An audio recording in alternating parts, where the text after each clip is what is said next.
জাগো ভাই, জাগো ভাই,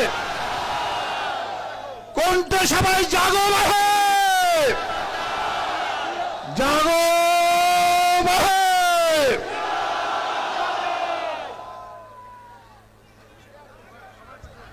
সবাই বসে পড়ুন।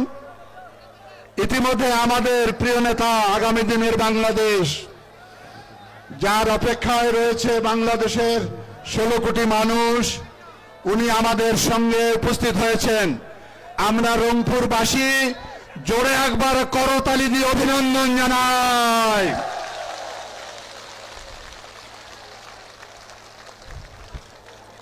আজকের এই আন্দোলন গতকাল ধরে 48 ঘন্টার আন্দোলনের কর্মসূচি আমরা ঘোষণা করেছি।